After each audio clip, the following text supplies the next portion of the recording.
ইলেকশনৰ কেনে প্ৰস্তুতি চলিছে আপোনালোকৰ বিটিআৰ কি ভূমিকা থাকিব বিটিআৰ ইলেকশনত আমি হয়তো সামান্য ধৰণে কম কেইটামান সিটত অংশগ্ৰহণ কৰিম তাৰ কাৰণে কামকাজ চলি আছে কেইবাজনক বহুত ইম্পৰ্টেন্ট লিডাৰ কিন্তু কংগ্ৰেছে কৈ দিলে যে আমি অকলে খেলিম বিটিআৰ পঞ্চায়ত নিৰ্বাচন চিন্তা কৰিলে আকৌ বাৰে পঞ্চায়ত ইলেকশনত তেওঁলোকে অকলে খেলি ৰিজাল্টটো কংগ্ৰেছে পাই থৈছে এতিয়া আকৌ বিটিআৰ যদি অকলে খেলে তেতিয়া হলে হয়তো তেওঁলোকৰ মানুহকিজন যিকিজন তাত আছে কৰ্মীকিজন ৰৈ যাব তেওঁলোকৰ দলৰ কৰ্মীকিজন ৰৈ যাব সকলো ঠাইতে ক্যান্ডিডেট দিলে কিন্তু তাৰ ফলত বিজেপি লাভৱান তাৰ ফলত শাসক দল বিজেপি আৰু ইভিপি লাভৱান সেইকাৰণে এই মুহূৰ্তত মই ভাবো যে কংগ্ৰেছ বিপিএফ ৰাইজৰ দল আৰু চিপিআই এই চাৰিটা পাৰ্টি আমি তাত আছো এই চাৰিটা পাৰ্টি আমি একলগ হ'ব লাগে আৰু বিজেপিৰ বিৰুদ্ধে আৰু ইপিপিএলৰ বিৰুদ্ধে ঐক্যবদ্ধ হৈ ইলেকশন খেলি আমি বিটিআৰ অঞ্চলত বিজেপিক প্ৰতিহত কৰিব লাগে এটুই হ'ল আমাৰ ষ্টাইল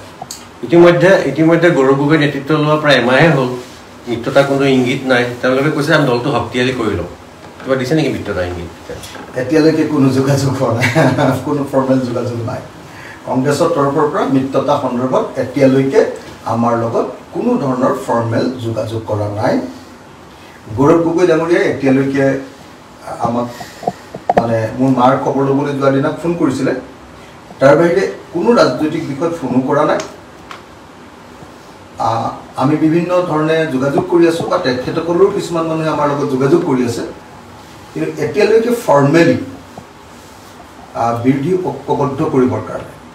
2026ত যাতে আমি বিজেপি কৰিব পাৰোঁ তাৰ কাৰণে কংগ্ৰেছ আৰু ৰাইজৰ দল বিশেষভাৱে এই দুটা দল একলগ হ'বৰ কাৰণে যি ধৰণৰ আনুষ্ঠানিক আলোচনা আৰম্ভ হ'ব লাগিছিল এতিয়ালৈকে আলোচনা হোৱা নাই সময় গৈ আছে বিলম্ব হৈছে দেৰি হৈছে সোনকালে হ'লে ভাল আছিলে আমি আশা কৰি ৰৈ আছো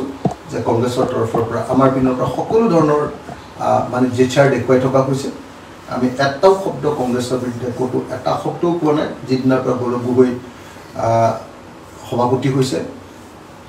যিদিনাৰ পৰা গৌৰৱ গগৈ সভাপতি হৈছে ৰাইজৰ দলে সদায় সদিচ্ছা প্ৰকাশ কৰি আছে গৌৰৱ গগৈ সভাপতি হোৱাৰ কাৰণে আদৰণি জনাইছোঁ মই ছ'চিয়েল মিডিয়াত কৈছোঁ মই সাংবাদিকসকলক মাতি আনি কৈছোঁ যে গৌৰৱ গগৈক আমি আদৰণি জনাইছোঁ তেওঁৰ দিনত কংগ্ৰেছ অধিক শক্তিশালী হ'ব আৰু আমি সকলোৱে মিলি 2026ত বিজেপি ঘূৰাব পাৰিম এতিয়ালৈকে গৌৰৱ গগৈৰ তৰফৰ পৰা বা কংগ্ৰেছ দলৰ পৰা আনুষ্ঠানিকভাৱে এতিয়ালৈকে কোনো ধৰণৰ প্ৰস্তাৱো অহা নাই আলোচনাও পোৱা নাই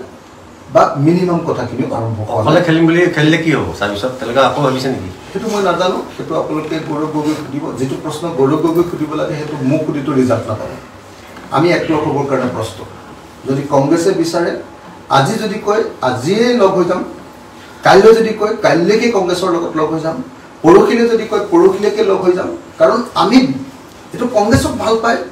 বা কংগ্ৰেছৰ লগ নহ'লে আমি আৰু 26ৰ কাৰণে বিজেপিক ঘূৰাবৰ কাৰণে এলায়েন্স কৰিবৰ কাৰণে আমি প্ৰস্তুত পূৰ্বে মুখ্যমন্ত্ৰী